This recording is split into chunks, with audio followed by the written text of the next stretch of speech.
आखिरकार इधर उधर कूद फांद कर उद्धव ठाकरे उसी जगह पर पहुंचना चाहते हैं जहां से उन्होंने 2019 से मुंह मोड़ लिया था। उद्धव ठाकरे एक बार फिर से बीजेपी में जाना चाहते हैं और फडणवीस और उद्धव को साथ मिलाने का बीड़ा इस बार मिलिंद नार्वेकर ने उठाया है। तो मिलिंद नार्वेकर कौन है ये भी आपको बताएंगे और एकनाथ शिंदे से मिलिंद नार्वेकर को इतनी चिढ़न क्यों है ये भी बताएंगे। साथ ही साथ बताते हैं कि कैसे आदित्य ठाकरे को मोहरा बनाकर कड़ी से कड़ी जोड़ी जा रही है और आधी रात तक कैसे देवा भाव को बातों से फुसलाया जा रहा है। आपको बताते हैं सब कुछ। आप भी वीडियो को शेयर करें और अपनी राय कमेंट बॉक्स में जरूर दें।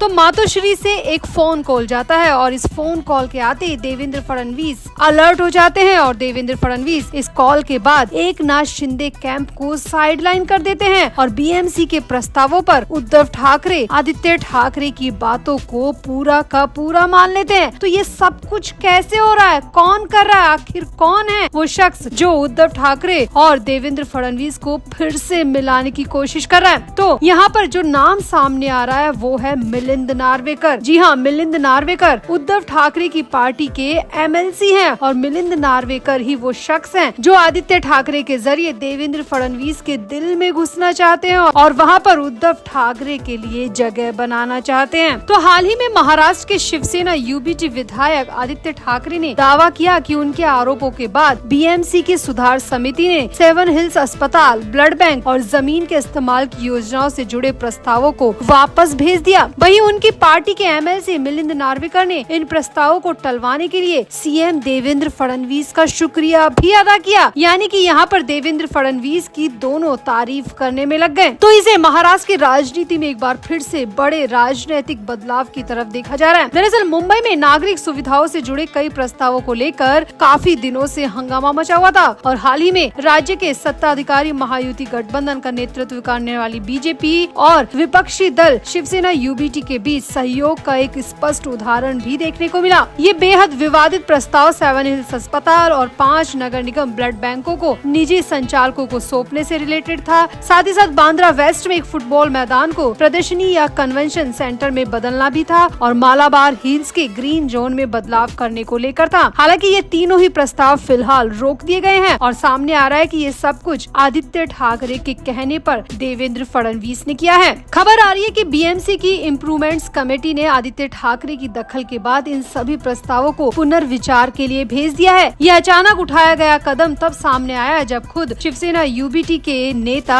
आदित्य ठाकरे ने एक प्रेस कॉन्फ्रेंस की। आदित्य ठाकरे ने इस प्रेस कॉन्फ्रेंस में बीजेपी की तो तारीफ की लेकिन एकनाथ शिंदे की बहुत ज्यादा आलोचना की। आदित्य ठाकरे ने कहा कि एकनाथ शिंदे गुट इन प्रस्तावों के जरिए मुंबई की कीमती जमीन पर कब्जा करने की कोशिश कर रहा है। लेकिन असली ड्रामा तब शुरू हुआ जब मुख्यमंत्री देवेंद्र फडणवीस को मातोश्री यानी कि ठाकरे परिवार के पुश्तैनी घर से एक फोन कॉल गया और ये फोन कॉल मिलिंद नार्वेकर का ही था। जी हाँ, वो ही मिलिंद नार्वेकर जो कि यूबीटी के एमएलसी हैं और माना जाता है कि वो देवेंद्र फडणवीस के पुराने मित्र भी है। यानी कि यहाँ पर पुराना याराना नार्वेकर ने अपने फायदे के लिए इस्तेमाल कर लिया। तो मिलिंद नार्वेकर और देवेंद्र फडणवीस के बीच में क्या संबंध है आप ये भी समझ लीजिए। तो यहाँ पर आपको बता दें कि नार्वेकर के बारे में कहा जाता है कि उनके सीएम फडणवीस के साथ अच्छे संबंध रहे हैं। उन्हें उद्धव ठाकरे और फडणवीस के बीच एक सेतु के तौर पर भी देखा जा रहा है। उद्धव ठाकरे के तो मिलिंद नार्वेकर करीबी है ही, साथ ही साथ देवेंद्र फडणवीस से भी उनकी पुरानी दोस्ती है। माना जा रहा है कि मिलिंद नार्वेकर वो शख्स है जिन्होंने मातोश्री के नंबर से देवेंद्र फडणवीस को रात में 1 बजे फोन कॉल किया था और इसके बाद ही बीएमसी ने इन सभी प्रस्तावों को वापस ले लिया। यहाँ पर देवेंद्र फडणवीस के राजनीतिक फैसले की भी तारीफ की जा रही है लेकिन जिसकी आलोचना की जा रही है वो है एकनाथ शिंदे। मिलिंद नार्वेकर लगातार एकनाथ शिंदे को अपने निशाने पर ले रहे हैं क्योंकि एकनाथ शिंदे ही वो शख्स है जिन्होंने उद्धव ठाकरे की पार्टी में बगावत की थी और इसके बाद से उद्धव ठाकरे का पतन शुरू हो गया। शायद यही वजह होगी कि मिलिंद नार्वेकर एकनाथ शिंदे को अब साइडलाइन करके उद्धव की जगह देवेंद्र फडणवीस के गठबंधन में बनाना चाहते हैं। इसीलिए नार्वेकर आदित्य ठाकरे के जरिए देवेंद्र फडणवीस के दिल में उद्धव ठाकरे के लिए जगह बनाने की कोशिश करते दिख रहे हैं। तो ये तो पहला नजारा सामने सामने आ चुका है। 4 प्रस्तावों पर जो रोक लगी है उसका पूरा श्रेय आदित्य ठाकरे ढोल बजाकर ले रहे हैं, प्रेस कॉन्फ्रेंस करके ले रहे हैं और इसमें नार्वेकर ने बहुत बड़ी भूमिका निभाई है। तो आपको क्या लगता है कि वाकई में एकनाथ शिंदे की आलोचना कर करके उद्धव ठाकरे फडणवीस के करीबी बन जाएंगे, बीजेपी के साथ एक बार फिर से अपने संबंध सुधार पाएंगे? आपको क्या लगता है? आप भी इस पूरी खबर पर अपनी राय कमेंट बॉक्स में जरूर दें और वीडियो को भी शेयर करें।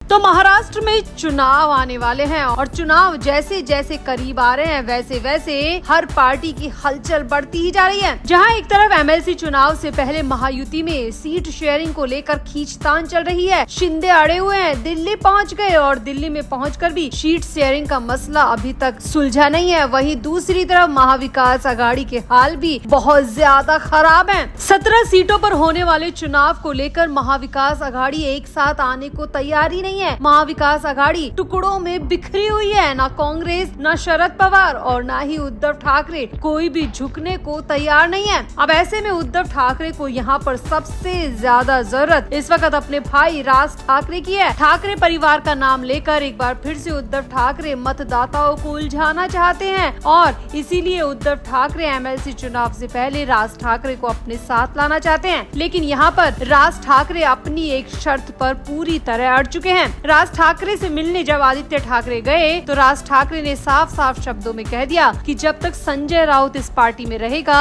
वो उद्धव ठाकरे का इस चुनाव में तो क्या किसी भी चुनाव में साथ देने को तैयार नहीं है। पहले संजय राउत को बाहर करिए और उसके बाद मुझसे बात करिए। अब मुंबई मीडिया की माने तो आदित्य ठाकरे ने यही शब्द उद्धव ठाकरे को आकर कह दिए। राज ठाकरे की पूरी शर्त उद्धव ठाकरे को सुना दी, जिसके बाद उद्धव ठाकरे ने अपनी पार्टी की इमरजेंसी मीटिंग बुलाई। अब सबसे बड़ी बात यह है कि जब जब उद्धव ठाकरे की पार्टी में इमरजेंसी मीटिंग होती है तो उसका सब्जेक्ट, टाइम, दिन सब कुछ संजय राउत डिसाइड करते हैं। किसको बुलाना है, किसको नहीं बुलाना है, ये सब कुछ संजय राउत के जरिए डिसाइड किया जाता है। लेकिन इस बार पहली बार ऐसा हुआ जब उद्धव ठाकरे ने इमरजेंसी मीटिंग तो रखी लेकिन संजय राउत को इसकी कानों कान खबर तक नहीं दी गई। इमरजेंसी मीटिंग से संजय राउत को पूरी तरह दूर रखा गया। हालांकि अभी ये मीटिंग किस दिन होनी है इसको लेकर थोड़ी सी असमंजस की स्थिति है, लेकिन कुछ नेताओं के पास मीटिंग को लेकर बुलावा पहुंच चुका है। लेकिन संजय राउत के पास अभी तक किसी भी तरह का मैसेज उद्धव ठाकरे की इस मीटिंग को लेकर नहीं मिला है और ये बात कंफर्म रूप से सामने आ रही है। अब संजय राउत को क्यों नहीं बुलाया गया ये भी आपको बताते हैं, लेकिन पहले थोड़ा चुनाव के बारे में समझ लीजिए। तो महाराष्ट्र में विधान परिषद की 17 सीटों के लिए चुनावी बिगुल बजते ही राज्य की राजनीति गर्मा चुकी है। 25 मई से नामांकन की प्रक्रिया शुरू हो चुकी है और जून में मतदान होंगे और 22 जून को इसके रिजल्ट्स आने हैं।